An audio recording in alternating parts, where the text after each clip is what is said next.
네, 안녕하십니까. 2023년 10월 19일 마감 시 안내 드리겠습니다. 카카오가 마이너스 76% 고점 대비 신저가가 나왔습니다. 오늘 증시가 많이 힘들었죠. 코스닥이 거의 3%대, 거래소가 1% 이상 조정을 받았습니다. 홍콩 시장도 한 2%, 중국 상해 지수도 이제 3,000이 붕괴되려고 하네요. 예, 상해 지수가 3,000 붕괴되는 거는 좀 오랜만인 것 같습니다. 지금 글로벌 증시 전반으로 다 안 좋은 것 같아요. 지금 아무래도 지정학적 리스크가 계속 부각되고 있고, 중국 경기도 썩 그다지 좋지 않고, 전반적으로 좋은 내용이 별로 없습니다. 국제유가는 계속 올라가고 금리는 높고, 주식시장에 어떤 긍정적인 시그널들이 좀 안 나오는 거죠. 작년에 2900선에서 반등 나오고 2900 반등 나왔는데 지금 다시 또 3000 이탈되고 있고요. 홍콩 시장도 계속 작년에 반등 나오고 나서부터는 올 한 해 계속 조정입니다. 우리 시장도 조정. 전반적으로 증시의 어떤 분위기 자체가 안 좋은 흐름입니다. 그 와중에 이제 카카오가 또 개별적인 이슈로 또 주가 하락을 한 거죠. 참 어렵습니다. 주식이라는 게. 카카오가 카카오뱅크, 카카오페이 상장될 때만 하더라도 야, 이 세상에 뭐 이런 주식이 다 있나 싶을 정도로 13,000원짜리가 17만원까지 급등을 했죠. 그런데 결국 이렇게 됐습니다. 그러니까 올라간 것도 기업 가치에 비해서 일단 어떤 이유로 주식이 올라간지 저도 잘 모르겠어요. 정말 잘 모르겠습니다. 과연 펀더멘탈로 올라가는 것인지, 아니면 뭐 글로벌 증시 때문에 올라가는 것인지, 아니면 수급으로 올라가는 것인지, 아니면 뭐 정말 자회사의 상장 때문에 올라가는 건지, 뭐 어떤 이유든지 간에 그 이유가 정상적인 루트로 인해서 합법적으로 합리적으로 움직이면 상관없는데 그 외적인 요소들이 너무 많이 작용한다는 거죠. 기관 투자자나 헤지펀드 매니저들의 어떤 수급이라든지 뭐 돈의 힘이라든지, 아니면 이슈를 만들어내서 이슈를 더 부풀린다든지, 분식회계가 불법인 것처럼 주식을 부양하는 거, 주가 부양하는 것도 합법은 아니죠. 이번에도 카카오가 지금 문제가 되는 이슈도 SM을 인수하는 과정에서 좀 하이브와 좀 마찰이 좀 있었던 거죠. 그 와중에 이제 뭐 조사를 좀 해달라 했는데 좀 문제가 있었다. 그래서 일단은 대표가 구속 영장을 발부했고 지금 구속된 상태입니다. 뭐 증거인멸 도주에 대한 우려감이 있다고 하는데요. 근데 뭐 솔직히 그 사람이 뭐 카카오에 대해서 뭐 이 자기가 총괄 대표가 무슨 뭐 총괄 대표니까 투자 총괄 대표이긴 하지만 얘네들이 인수를 못한다 하더라도 얘가 뭐 엄청난 큰 문제가 생기거나 그러지 않겠죠. 누구 때문에 이렇게까지 좀 오버해서 했겠냐, 이제 이런 걸 추가적으로 또 조사를 하겠죠. 이게 최종적으로 왜 이렇게까지 했느냐, 카카오가 지금 SM을 인수하든 못하든 못할 수도 있는 거고, 그럴 수도 있는 건데 그거에 대한 최종적인 결정에 대한 책임을 이 사람이 지는 것인지, 아니면 그 뒤에 있는 사람이 또 있는지 추가로 또 조사를 하겠죠. 그런 부분이 이제 조사를 하기 위해서 일단은 구속시켜 놓고 추가적으로 이제 더 조사를 하게, 증거인멸을 못하게 하려고 하는 건지 뭐 이런 것들은 좀 봐야 될 것 같습니다. 어쨌든 뭐 지금 우리나라 주시장이 참 어렵습니다.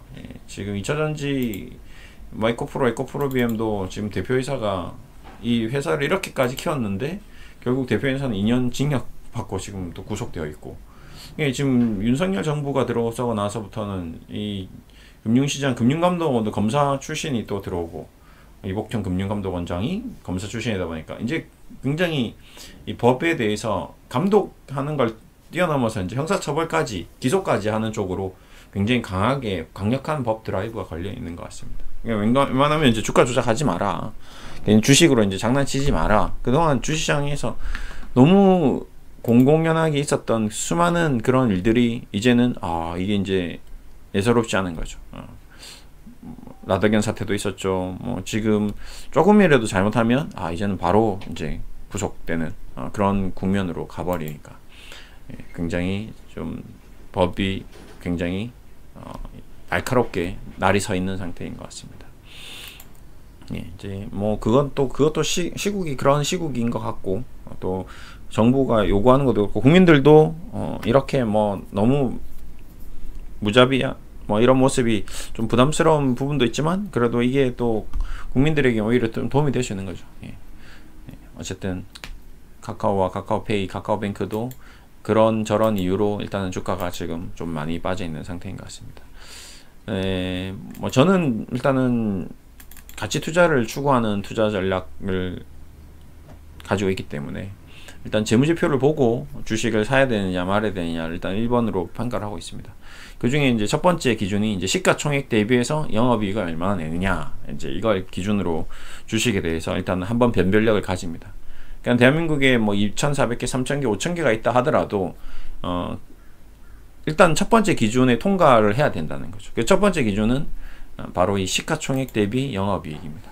그러니까 이 회사의 시가총액이 18조면 네, 최소한 이 기업의 가치의 10%의 이익은 벌어야 된다. 돈을 벌어야 된다.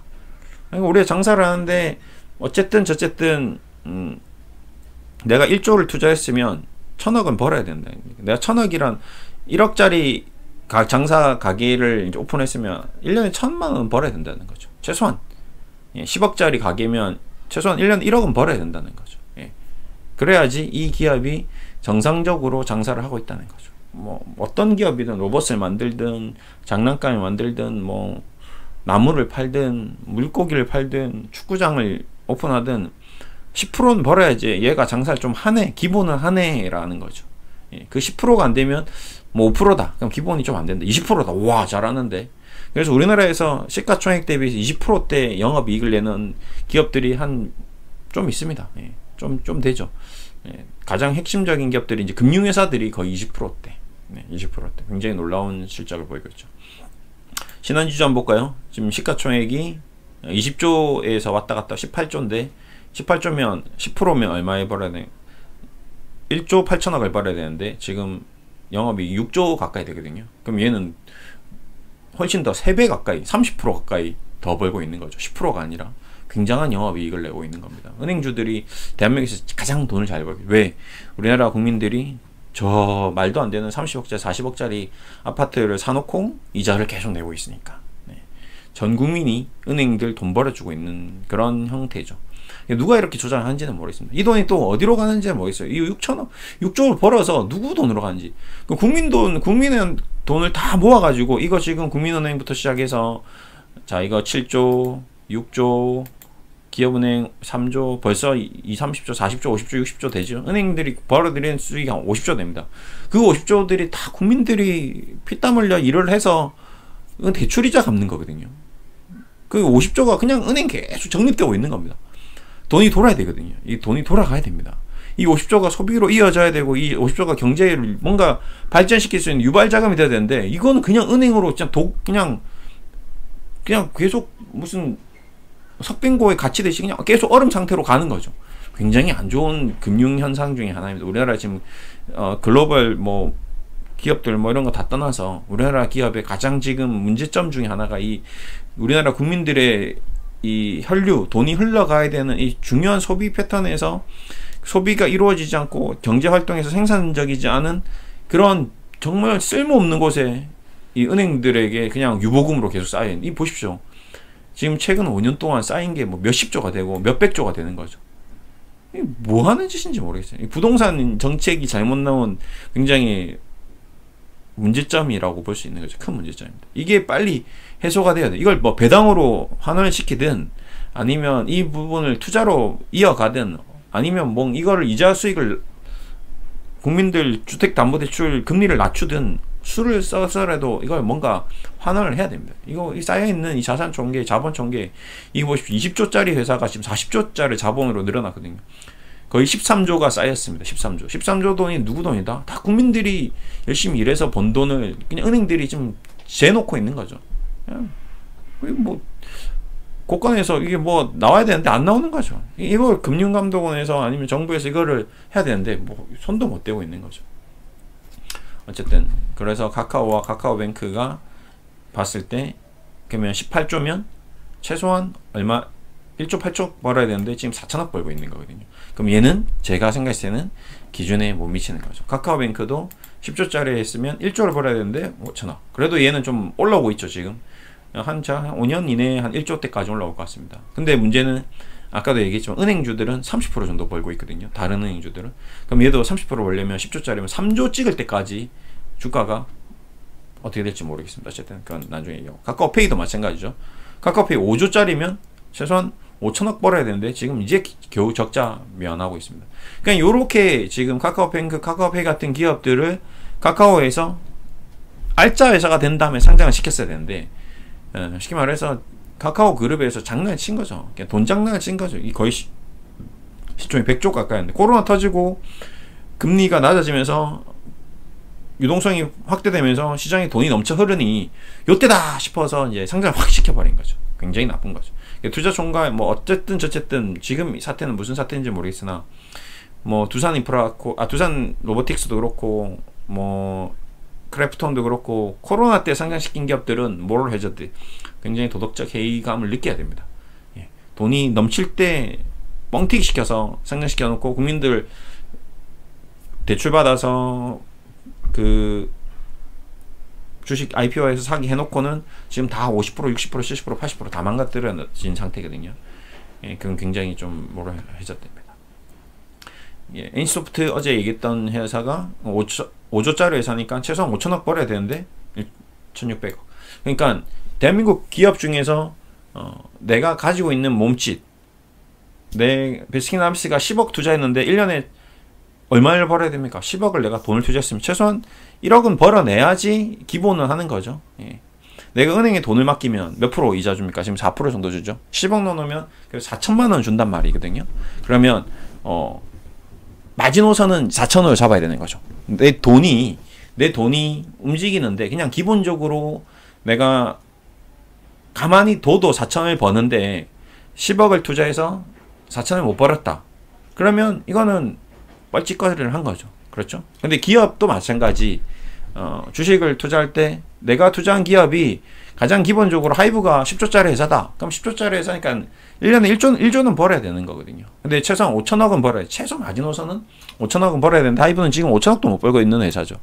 근데 사람들은 와, 이 회사가 엄청나다고 지금 눈이 뒤집혀져서 너무 좋은 회사다라고 한 거죠. 하이브도 상장 때 코로나 때 상장한 거죠. 그러다 보니까 원래 이 가치에 상장되면 안 되는 거죠. 10조짜리 회사가 아니고 5조나 3, 4조 때 상장했어야 되는데 이게 뭐 거의 20조에 상장됐으니까 지금 주가가 어떻겠습니까? 그냥 반토막 나 있는 거죠. 예. 그냥 코로나 유동성 때문에 뭐 누가 뭐가 뭔지 똥인지 어쩌인지 모르니까 그냥 다 좋은가 보다. 뭐 그냥 주식 상장되고 상한가가 상따 하니까 그렇게 되는 기이한 현상들이 일어났기 때문에 이건 정상적인 시장이 아니었습니다. 이제 좀 거품들이 걷어져가고 있는 거죠. 아, 이제 뭐 알고 보니까 카카오가 좀 과한데, 그래서 이제 그 거품들이 쑥 다 내려왔습니다. 맥주를 푹 따랐는데, 아사히 맥주 맛있으니까 그냥 벌컥벌컥 따랐더니 거품이 가득 차버린 거죠. 그래서 시간이 한 5분, 10분 지나 보니까 맥주잔에 30%밖에 맥주가 안 남은 겁니다. 거품이 다 걷어지고 나니까. 그럼 주인장 이리 오세요. 이거 뭡니까 지금 이거 10,000원짜리 맥주 한 잔에 지금 맥주가 30%밖에 안 남았는데 3,000원짜리를 맥주한테 지금 나한테 10,000원에 바가지 씌운 거예요? 저 3,000원밖에 못 내겠어요. 10,000원 내는 거 7,000원 돌려주세요. 이렇게 돼야 되는 거거든요. 근데 이 7,000원을 카카오에서 돌려줍니까? 안 돌려주죠. 여러분 돌려줍니까? 안 돌려주는 거죠. 그러니까 주식을 투자를 할 때 원래 가치, 거품이 끼어 있는데 맥주에 지금 맥주잔에 거품이 지금 가득 차 있는데 이걸 10,000원 주고 사는 거는 우리가 잘못한 거다. 예. 우리가 잘못한 거다.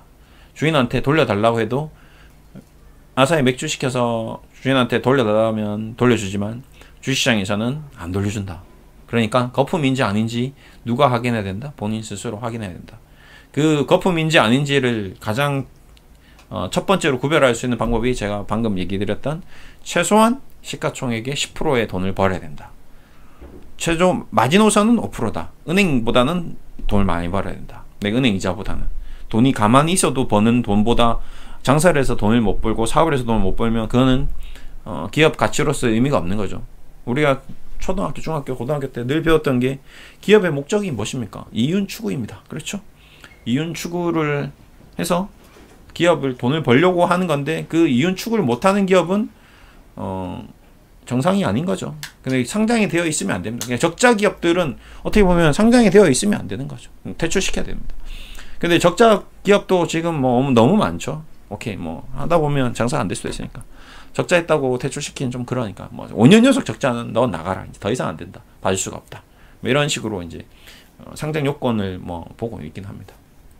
어쨌든 그래서 돈을 벌어야 되고, 근데 10%는 최소한 벌어야 되는데 10%보다 더 잘 벌고 20% 벌어야 되고 30% 벌어야 되는데, 근데 그러면 30% 버는 국민은행, 신한지주 얘네들은 뭐냐? 얘네들은 주가도 안 오르는데 왜 이러냐? 은행주들은 익스포저, 쉽게 말하면 얘네들이 폭탄을 안고 있는 거죠. 자, 제가 방금 이제 가계대출 얘기 드렸는데 지금 부동산 문제가 좀 심각하죠. 지금 부동산이 너무 올라 있는 게 사실이고, 그거에 따라서 이자를 내고 있는 게 국민들이고, 그래요. 그건 오케이입니다. 근데 문제는 이 은행들이 기업들도 대출을 해주고 있습니다. 기업한테도 이자 받아서 지금 장사를 하고 있거든요. 근데 자, 대우 위니아 사태가 딱 터졌습니다. 자, 대우 위니아 이거 지금 예를 들어서 우리은행이든 신한은행이든 대우 위니아한테 뭐 2천억 3천억씩 돈을 빌려줬다고 치겠습니다. 근데 얘 망했어요. 그래서 위니아 이거 물건을 딱지, 빨간 딱지 끊고 다 했는데 보니까 이거 완전히 지금 문제가 심각한 거죠. 아무도 이거 냉장고 안 사가. 이거 폐기 처분하는데 돈이 더 들어. 공장 부지도 다 빚이야. 땅도 없어. 자산이 없어. 부채 비율이 뭐 300% 400% 돼. 그럼 어떻게 됩니까? 은행도 돈 떼이는 거죠. 쉽게 말하면. 네. 뭐 예를 들어서 위니아한테 국민은행이 3천억 줬어. 그냥 3천억이 그냥 사라지는 돈입니다. 그래서 얘네들이 이제 대손 충당금을 잡아놓고 있는 거죠. 아까 얘기했던 돈이 안 돈다는 그 문제의 돈 중에 일부는 또 이 자본 총계의 이 30조 중에서 10조, 20조들은 대손 충당금이 잡혀 있는 거죠. 얘들은. 예, 어쩔 수 없는 거죠. 예, 뭐 나도 어쩔 수 없어. 미안한데 너가 아무리 그렇게 얘기해도 안타깝지만 나는 지금 사람들한테 빚을 너무 많이 빌려준 상태고, 얘네들이 먹고 티 버리면 어쩔 수 없이 나는 그냥 그거 막 메꿔놔야 된다. 그래서 우리는 돈을 가지고 있을 수밖에 없다. 이제 이런 안타까움이 있습니다. 그러다 보니까 아까도 말했지만 영업이익이 20-30% 되는데 이게 안 되는 거죠. 그런 면에서 이제 현대자동차 같은 경우는 굉장히 훌륭한 기업인 거죠. 자, 시가총액이 40조에 육박하고 있습니다. 그렇죠? 그럼 40조짜리 사면 아까 제가 얘기했던 기본적인 4조 정도 돈을 벌면 장사 잘한다라고 얘기 드렸습니다. 근데 와, 현대차는 진짜 기가 막혀요. 차를 만들어서 팔았는데 얘네들은 익스포저 뭐 돈을 빌려준 것도 없습니다. 근데 얘네들이 지금 12조의 돈을 벌었다는 거죠. 엄청나게 돈을 번 겁니다. 이거는 굉장히 훌륭한 기업이죠. 제가 봤을 때는 대한민국에서 지금 영업이익, 단기순이익은 1등이긴 한데 삼성전자보다 지금 당장은 잘 벌고 있죠. 삼성전자 잘 찍을 때보다. 근데 삼성전자가 지금 거의 300조 가까이 지금 시가죠.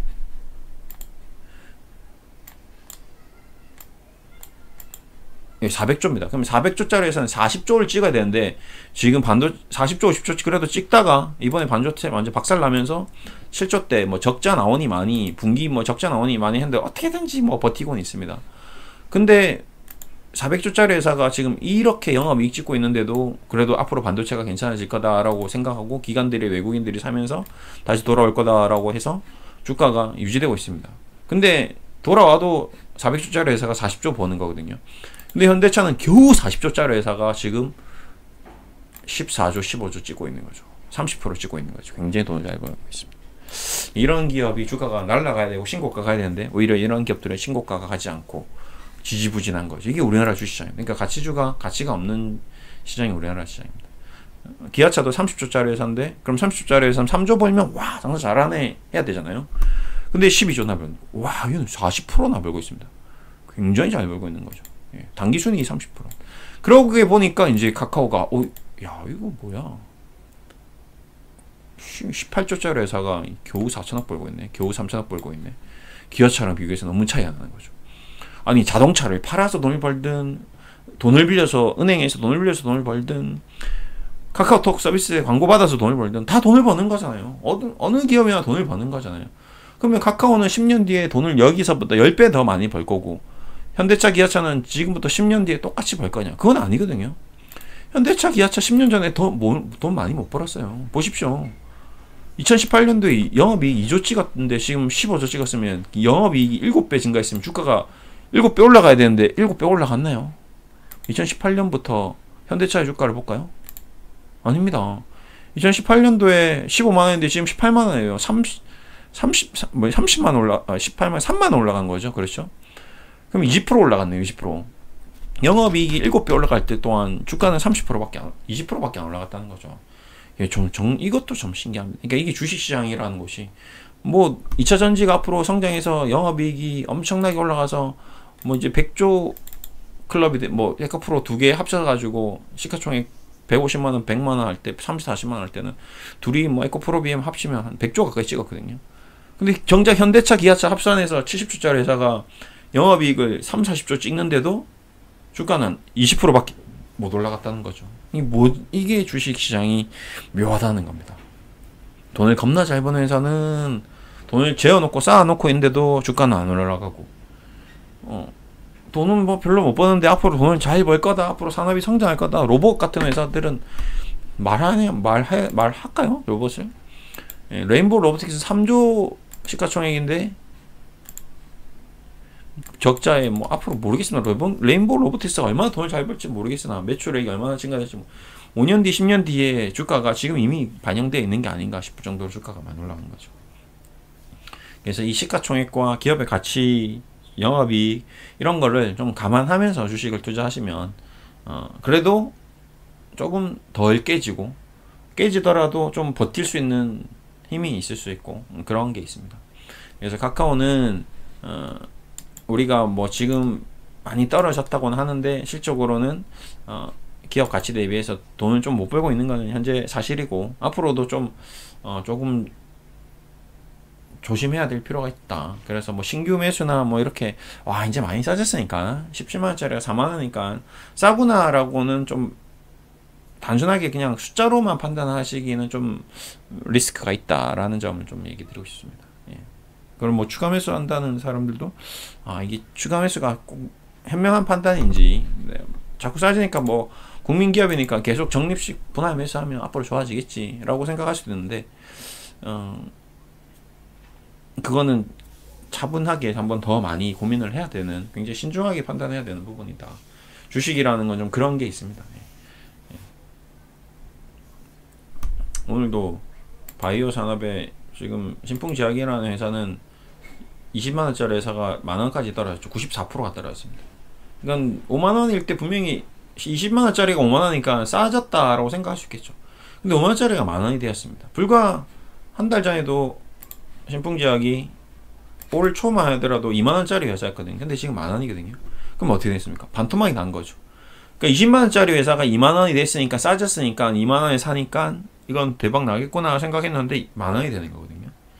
주식이 무서움이 이런 부분이 있습니다. 지하 1층, 지하 2층, 지하 3층. 지하 1층에서 지하 2층으로 가버리면 반토막인 거죠. 예. 그러니까 2만원짜리가 한 칸 내려왔는데 20만원짜리가 한 칸씩 1층씩 20층에서 그렇죠? 주식이 어렵습니다.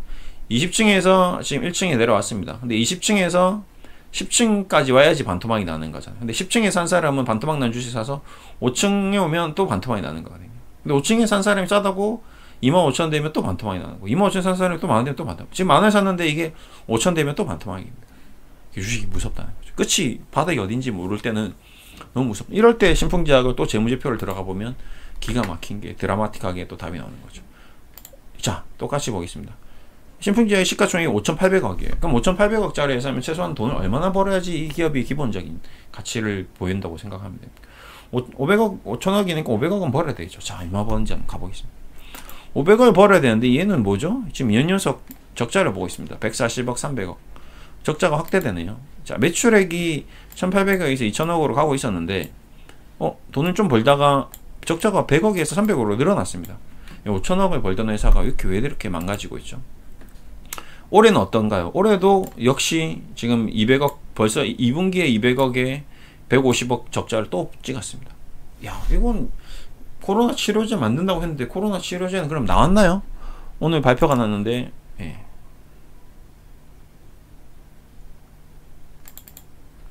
유효성 평가 우리가 발표했다. 자, 평가 변수는 충족되지 않았다. 그러니까 유효성이 충족되지 않은 거죠. 별로 효과가 없다는 거죠. 그러니까 쉽게 말하면 코로나 치료제는 지금까지 없었고 지금도 없고 그런 상태인데 얘가 만든다 했는데 약이 별로 그냥 위약 그냥 아스피린 먹는 거나 이거 먹는 거나 차이가 별로 없는 거죠. 근데 지금 주가가 20만원 갔다가 지금 만원에 와 있는 거예요. 이게 주식시장입니다. 이게 우리나라 주식시장이에요.